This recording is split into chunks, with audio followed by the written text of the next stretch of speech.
नेता और प्रदेश के पूर्व अध्यक्ष और लंबे समय से बिहार की राजनीति में योगदान दे रहे आदरणीय राधा मोहन जी के लिए आपसे आग्रह करने आया।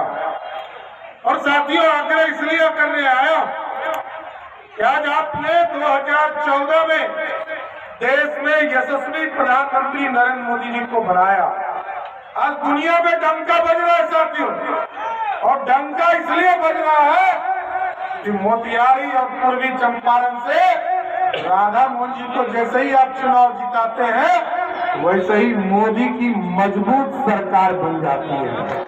और मजबूत सरकार जब बनेगी साथियों, याद है ना आपको, जब मजबूत सरकार थी और श्रीमती सोनिया गांधी स्विच दाबती थी तब देश के प्रधानमंत्री बोलते थे। दुनिया में डंका नहीं बजता था। लेकिन जैसे ही आपने राधा मोहन जी को जिताया और देश में यशस्वी प्रधानमंत्री नरेंद्र मोदी हुए, आज दुनिया में डंका बज रहा है। ठीक कहा चिराग जी ने, हम दुनिया में 12वें स्थान पर थे साथियों, और अर्थव्यवस्था हमारी खराब होती थी। दुनिया में हमें चौथा वर्ल्ड कहा जाता था, चौथा दुनिया कहा जाता था, गरीब कहा जाता था, ऐसे प्रदेश ऐसे देश का लोग कहा जाता था जहां गरीबी रेखा में रहने वाले 50 करोड़ लोग थे। लेकिन मोदी जी को 10 साल मौका आपने दिया, 25 करोड़ लोगों को गरीबी रेखा से बाहर निकालने वाला कोई प्रधानमंत्री मिला तो वो नरेंद्र मोदी मिला साथियों। आज देश बढ़ रहा है और देश श्रेष्ठ हो रहा है। आज दुनिया में देखिए डंका बज रहा। जिस अंग्रेजों ने हम पे 200 साल तक हुकूमत किया, उसी अंग्रेज को हम हराकर 12वें स्थान से सीधे 5वें स्थान पर गए। और कल तक दुनिया में कहा जाता था कि भारत सोने की चिड़िया है। कभी अंग्रेज आया उसने लूट लिया, कभी मुगल आया उसने लूट लिया, कभी मोहम्मद गजनी आया, याद कीजिए, उसने हमको लूटने का काम किया था। लेकिन मोदी जी ने कहा है अब इस देश को सोने की चिड़िया नहीं बनाना है, अब मेक इन इंडिया के तहत भारत को सोने का शेर बनाना है जो दुनिया में दहाड़ने का काम कर सकेगा। ऐसा भारत बनाना है जो दुनिया में दहाड़ सके। और आप आज देख रहे होंगे साथियों, यूक्रेन और रशिया की लड़ाई याद कीजिए। बिहार के लाखों बच्चे, देश के लाखों बच्चे वहां इंजीनियरिंग कॉलेज करने के लिए मेडिकल कॉलेज में गए थे पढ़ाई करने। लेकिन जब भारत के बच्चे वहां फंस गए, लोगों ने मोदी जी को फोन किया और कहा कि मोदी जी हमको भारत लौटा कर लाने का काम करो। मोदी जी ने पुतिन जी को फोन किया और फोन करके कहा कि पुतिन जी भारत के बच्चे फंस गए हैं, युद्ध को रोको। पुतिन जी ने युद्ध रोक दिया 48 घंटे और मोदी जी से पूछा कि हमने युद्ध तो रोक दिया लेकिन भारत के बच्चे को पहचानेंगे कैसे? मोदी जी ने कहा जिस बच्चे के हाथ में तिरंगा होगा वही भारत का बच्चा होगा साथियों। और अब सोचिए साथियों, भारत के बच्चे तो निकले ही, बगल के पाकिस्तान और बांग्लादेश के भी बच्चे निकल गए। आज दुनिया में धाक बना है, दुनिया में पूरी तरह मोदी जी का जलवा चल रहा और ये सब श्रेष्ठ हो पाया सिर्फ आपके वोट से। और लोग पूछते हैं कि मोदी जी ने क्या दिया। मोदी जी ने 2014 में आए तो कहे गांव-गांव बिजली पहुंचाएंगे। नीतीश कुमार जी से 2017 में समझौता हुआ साथियों। मोदी और नीतीश ने कहा घर घर बिजली पहुंचाएंगे। और इस बार 2024 में आदरणीय राधा मोहन जी को जिताकर भेजिए। इस बार मोदी जी ने कहा है इस बार सोलर युक्त बिजली दूंगा, किसी गरीब के घर में बिजली बिल का पैदा ही नहीं होगा, बिजली बिल भरना ही नहीं पड़ेगा। ये है मोदी का जलवा साथियों। अभी चिराग जी चर्चा कर रहे थे, इस देश में पक्का मकान देने का काम की शुरुआत आज से 70 वर्ष पहले पंडित नेहरू ने शुरुआत किया।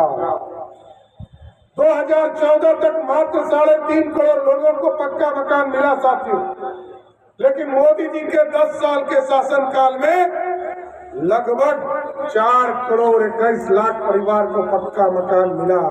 और हम एक आश्वस्त करना चाहते हैं आदरणीय नीतीश कुमार जी मुख्यमंत्री जी के तरफ से 2025 में फिर से वोट मांगने आऊंगा आपके बीच में। अगला साल चुनाव है साथियों, एकदम चिन्हित कर लीजिए एनडीए के साथियों, जिस भी गरीब का पक्का मकान नहीं बना है उसको 1 साल में उसके घर को स्वीकृत करने का काम करूंगा। कोई गरीब बच नहीं सकता है साथियों। और साथियों, लोग पूछते होंगे तो जरूर आप बताएं, मोदी जी ने पक्का मकान दिया, मोदी जी ने घर में बिजली कनेक्शन दिया, घर घर तक पानी पहुंचाने का काम मोदी और नीतीश ने किया। और ठीक कहा, शौचालय आदरणीय राधा मोहन जी बोल रहे थे, इज्जत घर, महिलाओं के लिए इज्जत घर घर घर पहुंचाने का काम मोदी सरकार ने किया। और 2 चीजें बड़ा स्पष्ट है साथियों, एक 2014 के पहले याद कीजिए, गरीबों को चिंता रहता था कि खाना मिलेगा कि नहीं मिलेगा, लेकिन कोरोना का समय आया, पूरे देश और दुनिया से लोग बिहार लौटना शुरू किए। मोदी जी ने देखा कि गरीब हमारे खाना कैसे खाएंगे, मोदी जी ने सभी परिवार के लिए खाने की व्यवस्था किया और खाना के साथ साथ जो बनाने की व्यवस्था है रसोई घर में गैस कनेक्शन भी देने का काम किया। अभी हम लोग 2024 में जब डबल इंजन की सरकार हम लोगों ने जनवरी में बनाया आपके आशीर्वाद से, और आपके प्रिय यहाँ के विधायक मंत्री भी हुए साथी, हम आपको बताना चाहते हैं कि बिहार में आयुष्मान भारत कार्ड नहीं बन रहा था। राधा मोहन जी बार बार जब भी मिलते थे चिंता करते थे कि आयुष्मान भारत नहीं बन रहा, गरीबों का इलाज कैसे होगा। 2 मार्च को हम लोगों ने इसको तय किया साथियों, आपको जानकर आश्चर्य होगा, 2 मार्च से लेकर 17 मार्च तक मैं बिहार का स्वास्थ्य मंत्री रहा और हम लोगों ने तय किया 1 करोड़ 21 लाख मतलब 6.5 करोड़ लोगों को बिहार भारत के नरेंद्र मोदी जी का आयुष्मान भारत कार्ड मिलेगा। और लगभग 58 लाख परिवार मतलब 2.5 करोड़ लोगों को देश बिहार के मुख्यमंत्री आदरणीय नीतीश कुमार जी का आशीर्वाद मिलेगा।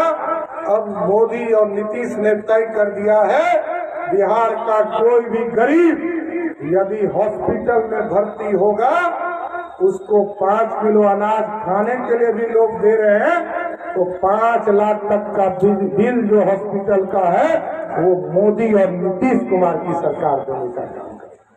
अब किसी के पास जाने के बाद जरूरत नहीं है सर, लोगों को गहने गिरवी नहीं रखना पड़ेगा, लोगों को अपने बैंक अकाउंट से पैसा निकाल के नहीं देना पड़ेगा।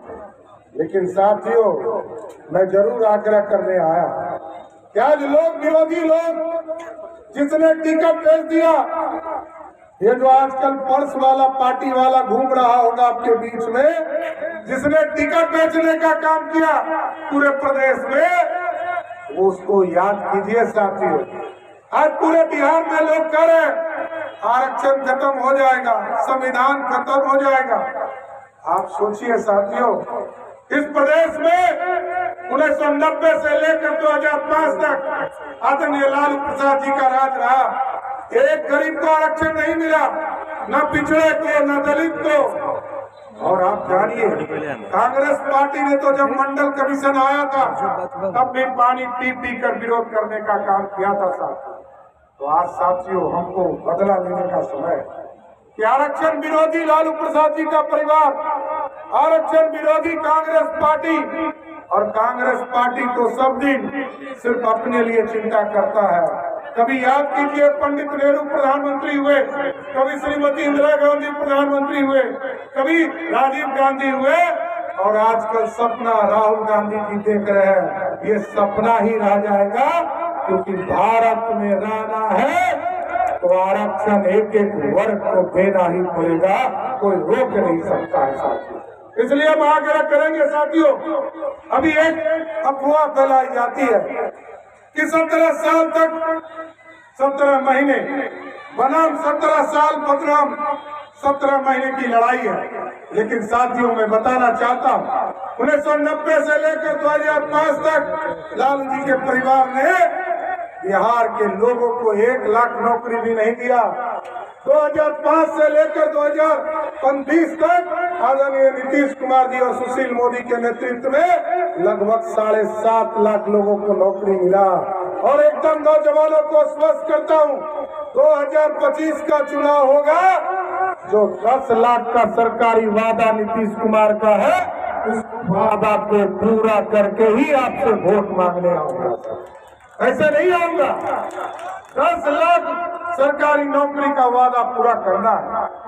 और साथियों अभी हम लोगों ने मार्च के महीने में एक कानून बनाया है कि बिहार को सुशासन की ओर ले जाना है, समृद्धि की ओर ले जाना है, बिहार विकसित हो इसकी चिंता करना है और जो सुशासन नीतीश कुमार जी ने स्थापित किया था उसको फिर से ठीक करना है। इसलिए हम लोगों ने कानून बनाया है, ये जो बालू माफिया, शराब माफिया और जमीन माफिया है, इसको गारंटी देता हो अगले 6 महीने के अंदर या तो मोतिहारी के जेल में बंद होगा, नहीं तो बिहार छोड़कर नेपाल भागना शुरू कर देंगे। साथ अपराधी कोई नहीं रह सकता है, अपराधी को हर हालत में बिहार छोड़ना पड़ेगा। लेकिन कुछ लोग अभी यहाँ जातियों का गठबंधन बना रहे हो। पूछिए यहाँ संतोष जी बैठे हैं, संतोष कुशवाहा जी, जब ये चुनाव लड़ रहे थे तो इनको हरा कौन रहा था? इनको कौन हरा रहा था? वही जो पर्स वाली पार्टी का उम्मीदवार है, वही 13,000 वोट लेकर बेचारे को हराने का काम किया। इसलिए साथियों जातियों के चक्कर में नहीं पड़ना। प्रदेश पूरी तरह खड़ा है और इस देश में फिर से मोदी की सरकार बनाना है। तो आप लोग फिर से राधा मोहन जी को जिताइएगा ना? पक्का ना? तो लग रहा है कि सुस्ती है, फिर से जिताइएगा ना? पूरा हाथ उठाइए, बोलिए भारत माता की जय, जय श्री राम। बोलिए तो हम लोग के नेता, हम और चिराग जी दोनों से बहुत छोटे हैं, बोलिए तो माला पहनाएंगे, तभी पहनाएंगे। पक्का ना? पक्का? बोलिए भारत माता की जय। जोर से ताली बजाकर स्वागत करिए, विजय का माला पहनाकर जोर से ताली। भारत माता की जय, भारत माता की जय। अपना निशान कमल, निशान अपना निशान कमल, निशान कमल के सामने बटन दबाएंगे, मोदी सरकार को जिताएंगे।